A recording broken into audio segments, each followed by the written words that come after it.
Bachhorst a minute ago. You feel just about as comfortable with him as those starters when he's in there, and what's he like off the field? I tell you what, man, I really enjoy getting to know Bachhorst, man. He's what you want your son to be like, you know. I mean, off the field, I mean, he can walk into Pod Journey, you know, and he can sit down with a group of executives, and man, he can command the room. You know, then he can go in the locker room and he can make everybody in the locker room laugh. And then he goes out on the field, and I mean, he's nasty. You know, he's nasty. He likes it. He's one of those guys you got to say, whoa. You don't have to tell him sick him. You got to say, whoa, a little bit. All right, let's make sure that's between the whistles. So he's just an awesome young man, very well-rounded. He understands where he's going in life. He knows what he wants. But at the same time, he's enjoying the moment. You know, and that's something that I look back on my college experience. I probably didn't enjoy, you know, the moments as much as I could have because I was so focused on where I was going. But he's figured it out, and that's what I enjoy. That's what I enjoy about him. Tony, you mentioned November and the championship phase coming up for a lot of teams out there. It's all example. A lot of teams out there, they're simply looking to get to the postseason. That's not something, you know, a bowl game is not something that nobody said after you were 6-0, hey, we're bowl eligible. Is that a luxury for you guys that you don't have to worry about that? And how much as a coach do you have to guard against those teams that are fighting for eligibility? You know, in terms of the postseason and the bowl, we're not worried about that. We know right now the next thing on our goal board is to win the division. You know, and we understand that we got to win the division, then win the state championship, and then have a chance to play for the conference championship before any of that stuff postseason wise is possible. And that's just what I think Coach Sweeney does better than anybody in the country is creating. You know, we can take a step back and look at the big picture. We understand that, but we have that tunnel vision and that focus, and we understand that right now in championship phase, when we say championship phase, the first thing is we got to take care of business the next 3 weeks to win our division, and then have a chance to win the state title the week after that. Tony, can you maybe in the spring or summer? I know you're working on your guys, but was there a moment when what Brett was doing with these guys, this team this year, where you thought these guys could be pretty nasty this year on defense? Which one of the 15 practices? Whichever one you want to take. Whichever one. I mean, just you know, and that's what Brent does, I believe, better than anybody in the country. Is he understands his personnel and puts them in a position to be successful. And week in and week out, man, he can dissect an offense and figure out their weak points, and he can go attack it. And then he has the ability to get his guys to, man, have full confidence and full belief, even though the plan may change up a little bit week to week.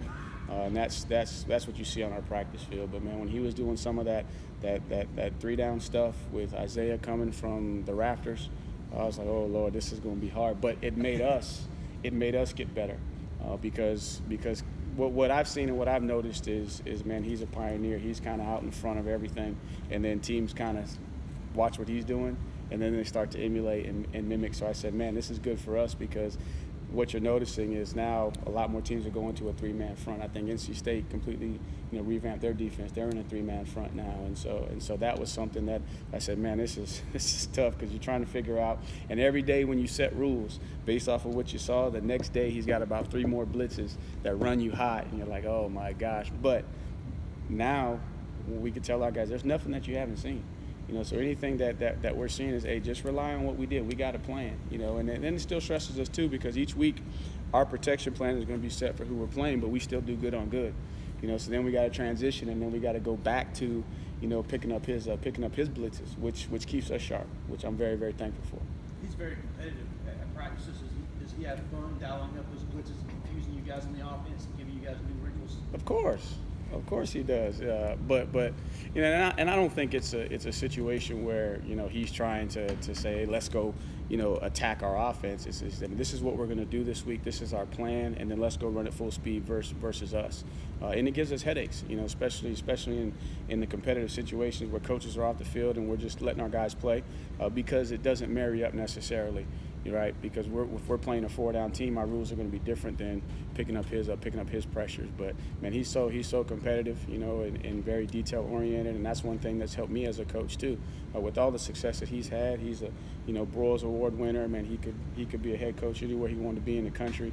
But man, he's just focusing on being the best defensive coordinator coordinator in the country and getting his guys ready to play week to week, and does it better than anybody in the business. You just look at, how the defense is performing, and because of that, it's helped us, to get better. We have no excuses with the young guys that we have, what I'm saying, because they're performing, so we have to carry our load. I think it was Kayvon that said Venables will be doing on the sidelines late in games, calling what the offense is going to run before they run it.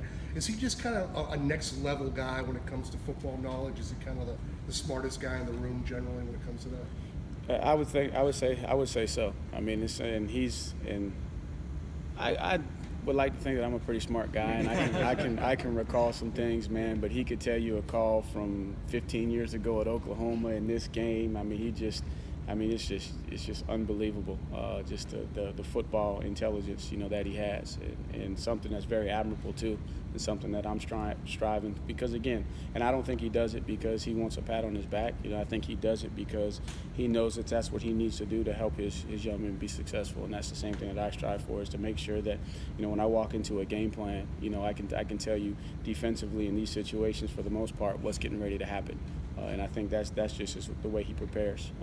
He knows, and he wants to be able to tell his young men and give his young men help. And that's your job as a coach on game day, is to be able to help your young men, because they're not going to know everything you know as a coach. And at the end of the day, it doesn't matter what you know as a coach; it's what your players know. But as a coach, you got to be able to relate to them and give them the information that they need to be successful. Given what he lost off that defense from last year, are you surprised that he's got this defense where it is now? No, because you just look at the experience, and again, and I said this about the offense. Each year, it's a different unit. They got to develop their own chemistry, and sometimes it's unfair because they get compared, to last year's identity, and it takes a little bit of time for you to figure out, okay, this is who we are this year, and I think that's where we are offensively. The guys have kind of figured out, the chemistry is starting to gel, and that's why we're starting to play a little bit more consistent, play in and play out. Whereas for him this year, it changed a little bit where the experience was on the back end. Okay, well, if the experience is on the back end, well, then how can I formulate the structure this year, to accentuate, the strength while we develop, some of the guys that got to get experience. And then you have a guy like Tyler Davis that shows up, and I mean, he's ready-made. And then when you can plug that guy in, then that gives you some consistency, which elevates the play of the guys around him. And then now that chemistry, starts to come together, and then that confidence is there. And then that each week you're able to put in a plan where these guys believe in it, they go out and they execute, and they can play at a high level. Given that most of the time great defense starts on the line of scrimmage, is it all the more remarkable that it has sort of started it's built on the back end this year? Well, I think they got, if I'm not mistaken, I think they got 30 sacks already, which is more than they had last year with all the guys on the defensive line. So, and again, I don't get to watch every play, and then after the game, I kind of move on to the next opponent, so I don't get to see, exactly what they're doing. But what I know is you constantly see guys in the backfield, being disruptive, creating havoc. So again, I think schematically Brent does a great job of putting them in position, to be able to make plays. And then when you got the confidence on the back end and you can lock guys up and you make the quarterback, hold the football, then you have an opportunity. And then he brings pressures. He knows exactly how to pressure you to run you hot, and that's a luxury to have when you can dial up those pressures. And that's something that I do sleep at night about is, okay, how do I keep my quarterback upright based off of all the different pressures that this defense is going to bring. Do you think around the country people don't realize how good Isaiah Simmons is and the way Brent uses him? I think as we finish out the season, people will. I know how good he is. I mean, he's a young man. I mean, he's one of the few individuals that I think he could go play corner. I think he could play safety. I think he could play linebacker. He could play outside linebacker. Heck, you can put his hand on the ground and he could rush the passer. I mean, he's just an unbelievable athlete. And he's really, really matured, over his time here. He's taken ownership of his opportunity. He's a great leader. So hopefully, when it's all said and done, and he continues to play at a high level, I think people will take recognition. Tony, you continue to get good rotation out of your running backs every week. What can you say to the performance of Lynn Dixon and the Dukes in the city? Right, I thought this was the most complete and best game that Lynn played. I thought that he had the right mindset and mentality. And sometimes it's tough with a younger back who may not know when he's going in the game. He may not know how many snaps he's going to play throughout the course of the game. It's a little bit tougher on them because running back is a rhythm position. Those guys get into a rhythm. You watch Travis, he gets better as the game goes. But I thought Lindsey had the right mindset. He still has to work on his pad level, still some things to improve, but I thought that he really took ownership of the plan. The most snaps he's played, he actually played the most snaps out of all the running backs, even played more than Travis, so I was pleased with his performance. I thought, he was trying to be physical in the passing game with a couple of pickups.